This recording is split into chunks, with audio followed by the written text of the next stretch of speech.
சங்கீதம் 2. வேற்றினத்தார் சீறி எழுவதேன்? மக்கள் இனங்கள் வீணாகச் சூழ்ச்சி செய்வதேன்? ஆண்டவருக்கும் அவர்தம் அருள் பொழிவு பெற்றவருக்கும் எதிராக பூவுலகின் அரசர்கள் அணிவகுத்து நிற்கின்றார்கள். ஆள்வோர் ஒன்று கூடி சதி செய்கின்றார்கள். அவர்களை பூட்டிய தலைகளை தகர்ப்போம், அவர்கள் வைத்த கண்ணிகளை நம்மிடமிருந்து அறுத்தெறிவோம் என்கிறார்கள். விண்ணுலகில் வீற்றிருப்பவர் எள்ளி நகைக்கின்றார். என் தலைவர் அவர்களை பார்த்து ஏளனம் செய்கின்றார்.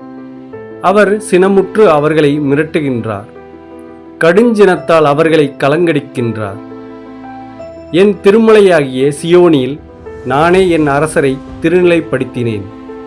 ஆண்டவர் ஆணையிட்டு உரைத்ததை நான் அறிவிக்கின்றேன். நீர் என் மைந்தர், இன்று நான் உம்மை பெற்றெடுத்தேன். நீர் விரும்புவதை என்னிடம் கேளும். பிற நாடுகளை உமக்கு உரிமை சொத்தாக்குவேன். பூவுலகை அதன் கடை எல்லை வரை உமக்கு உடைமையாக்குவேன். இருப்புக்கோளால் நீர் அவர்களை தாக்குவீர். குயவன் காலத்தைப் போல அவர்களை நொறுக்குவீர். ஆகவே மன்னர்களே, விவேகமாக நடந்து கொள்ளுங்கள். பூவுலகை ஆள்வோரே, எச்சரிக்கையாயிருங்கள். அச்சத்தோடு ஆண்டவரை வழிபடுங்கள். நடுநடுங்குங்கள், அவர் முன் அகமகிழுங்கள். அவர் சினங்கொள்ளாதபடியும் நீங்கள் வழியில் அழியாதபடியும் அவரது காலடியை முத்தமிடுங்கள். இல்லையேல் அவரது சினம் விரைவில் பற்றி எரியும்.